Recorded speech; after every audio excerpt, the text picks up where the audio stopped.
एक murder mystery है, जो कि पुलिस से कई साल सॉल्व ही नहीं हुई। आखिरकार उस लड़की की आत्मा को खुद आना पड़ा जिसका मर्डर हुआ था, और उसने उस खूनी के बारे में बताया, और उस खूनी से उसका गुनाह कबूल भी करवाया और उसे सजा भी दिलवाई। ये जिस लड़की की मैं बात कर रहा हूँ, ये फिलीपींस की रहने वाली थी। इसका नाम था ट्रेसा, जो कि शुरू शुरू शुरू में अपने स्कूल के दिनों में कुछ म्यूजिशियन बनना चाहती थी। उसको सिंगिंग का शौक था, और जैसे आपको पता है हम बड़े होते हैं, हमारे गोल चेंज होते रहते हैं हालात के हिसाब से। तो उसने सोचा कि अब म्यूजिशियन में कुछ नहीं रखा, डॉक्टर बनती हूँ। उसने अपनी डॉक्टरी की पढ़ाई की। पढ़ाई करने के लिए वो गई फिलीपाइन से यूएस, अमेरिका, क्योंकि वहाँ पे डॉक्टरी की पढ़ाई तब के ज़माने में ठीक थी। तो वो अमेरिका में चली गई। वहाँ उसने पढ़ाई की और उसे किसी हॉस्पिटल में जॉब भी मिल गई।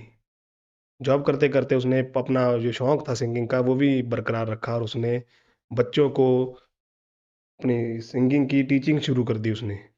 तो वो पहले हॉस्पिटल जाती थी, शाम को आकर वो बच्चों को अपना पियानो वगैरह जो भी सिंगिंग का वो सिखाती थी। ऐसे करते-करते उसकी लाइफ बढ़िया चल रही थी, और वो आई थिंक जिस जब उसका मर्डर हुआ तब वो 40 साल के करीब थी।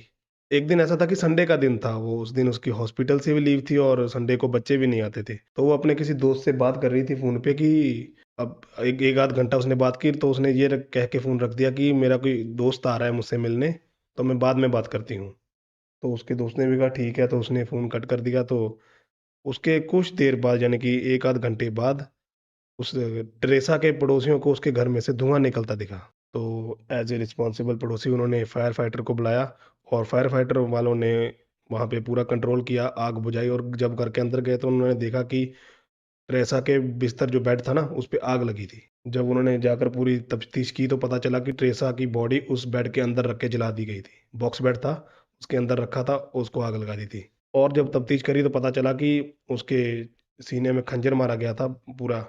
मतलब उसको खंजर से मार के उसकी बॉडी को मिटाने की कोशिश की थी, सबूत मिटाने की कोशिश की थी। और उसको ऐसा दिखाया गया था कि उसके पूरे कपड़े उतार दिए थे, कि उसको एक रेप केस बना के दिखाया जा सके कि हाँ भी रेप हुआ था लड़की का। लेकिन जब उसकी पोस्टमार्टम वगैरह हुई तो पता चला कि उसका रेप नहीं हुआ था।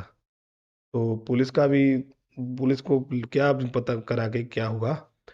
तो उन्होंने, जो पुलिस का काम होता है, पहले उसके दोस्तों को बुलाया। एक बात और, हाँ, वो इंट्रोवर्ट थी थोड़ी, तो उसके ज़्यादा दोस्त नहीं थे। तो जितने भी दोस्त थे उन्होंने उनको बुलाया, उनसे पूछा कि इसका कोई किसी के साथ दुश्मनी या क्या था? तो सभी ने कहा कि ये तो अपने आप में रहती है, कि किसी से कोई दुश्मनी नहीं है। ऐसा करते-करते पुलिस को जिन जिन भी पड़ोसियों से, आस-पास सभी से पता कुछ भी, कि उनको कुछ भी पता। ऐसे करते-करते जब पुलिस को कोई भी लीड नहीं मिल रही थी, तो ये केस धीरे-धीरे ठंडा पड़ता जा रहा था। तो लोग इसकी बातें करना बंद कर चुके थे। पुलिस की भी फाइल साइड में चली गई थी कि हाँ, अभी अब इसका कुछ हो ही नहीं पा रहा था।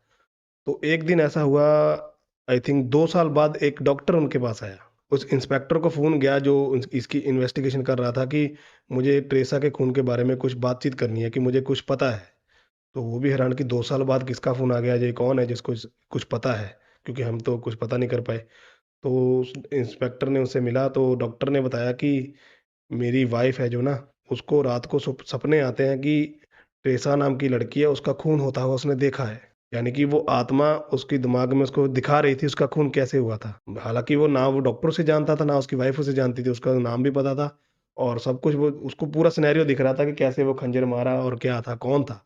तो उसने बताया, पहले तो जब उसकी वाइफ़ ने उसको बताया डॉक्टर को, उसने ये भी बताया कि मेरी वाइफ़ ने मुझे बताया ये सब, मुझे लगा कि ऐसे ही सपना इसको आ रहा होगा कोई, जैसे आपको कोई किसी का सपना आ जाए, आपको कोई भी नाम आ जाएगा माइंड में, आप उसको जानते नहीं, आपको लगेगा कि सपना ही है। जैसे धीरे-धीरे करते-करते वो उसके ऊपर और हावी होती गई, तब उसको लगा कि एज़ अ डॉक्टर पहले तो वो मानते नहीं इन चीज़ों को कि हाँ, भी ये चीज़ भी हो सकती है कोई। पर जब उसको देखा कि उसकी वाइफ़ की हालत बहुत ख़राब हो रही है, और उसने इसके बारे में सर्च भी किया कि ऐसी टेरेसा नाम की कोई एक्चुअल लड़की थी जिसका मर्डर हुआ था। तब वो इंस्पेक्टर के पास गया सर्च करके कि हाँ, ये इंस्पेक्टर इसकी इन्वेस्टिगेशन कर रहा था। उसने बताया कि मेरी वाइफ़ को सपना आया, कि जो एक्चुअल हर रोज़ सपना यही आता है, एक ही सपना रोज़ आता है कि ट्रेसा नाम की एक लड़की है, उसको किसी एलेक्स नाम के लड़के ने मारा है, जो उसके घर पे टीवी बनाने आया था। तो पुलिस को भी एक लीड मिल गई, क्योंकि एलेक्स नाम का कोई लड़का है। तो उन्होंने जब तफ्तीश की, तो उनको पता चला कि उस लड़की के, ट्रेसा के हॉस्पिटल में ही एलेक्स नाम का एक लड़का रहता था। उसने ट्रेसा के घर में कभी-कभी इलेक्ट्रॉनिक चीज़ें रिपेयर करने जाता, जो कि लड़की की बात सच हो गई कि टीवी रिपेयर करने गया था। दूसरी तरफ जब डॉक्टर ने, उस आत्मा से बात हो रही थी, जब वो उस पे ज़्यादा हावी हो रही थी, तो उसने कहा था, पहले तो वो मान नहीं रहा था ना, तो आत्मा और हावी होने लगी, तो उसने उसको धमकी ही दे दी कि अगर तुम मेरी नहीं मदद करोगे तो मैं तुम्हारी पत्नी को मार दूंगी। तो उसने भी डरते हुए बोला कि बगैर सबूत के हम कैसे कर सकते हैं ना कि कौन कौन कोर्ट मानेगा कि एक आत्मा की गवाही हो रही है। तो उसने उसको एक हिंट दिया कि मेरे गहने जो उस एलेक्स ने चोरी करके अपनी गर्लफ्रेंड को दिए थे, मुझे मारने के बाद उसने मेरे सेब में से गहने चुराए और वो उसने अपनी गर्लफ्रेंड को दिए। तो पुलिस ने भी पहले एलेक्स के पास नहीं गए, वो तफ्तीश के लिए उसकी गर्लफ्रेंड के पास गए और उसमें उसके पास वो एक्चुअली वो गहने मिले। ये भी कोई ठोस सबूत नहीं था, क्योंकि जब जब उन्होंने कोर्ट में ये केस लगाया तो उन्होंने बोला कि एलेक्स, उसका वकील, जो वकील होते हैं वो तो अपने मुजरिम खूनी भी उसको बचाना होता है। उन्होंने ये केस बना दिया कि एलेक्स ने जब टीवी रिपेयर करने गया तो वो चोरी करके वहां से चला गया था और उसका खून बाद में हुआ, क्योंकि ये तो कोई सबूत नहीं बना ना कि गहने उसकी गर्लफ्रेंड के पास मिले हैं उसके, तो इसी ने खून किया है। वो तो ये बन गया ना कि हाँ भी चोरी चोरी हुए हैं, चोरी उस पे चोरी का केस बन सकता था, मर्डर का नहीं। ऐसे करते करते आत्मा को और गुस्सा आ गया। वो एक ही सपना वो सभी को आने लगा फिर। जो सपना उसकी वाइफ को आता था ना, वो फिर वहां के जो वकील था, जो जज था, वो सभी को वही सपना आने लगा, इवन एलेक्स को भी। जो कि एलेक्स को फिर हार नहीं हुआ। उसने खुद अपनी वो आके वहां पे सजा अपना जुर्म कबूल कर लिया कि हाँ मैंने इसको मारा था। और रीजन नहीं इन्होंने बताया, डिस्क्लोज ही नहीं किया कि क्यों मारा था, क्या मारा था वो। केस का पता नहीं इनका कि कॉन्फिडेंशियल होगा तो इन्होंने बताया नहीं।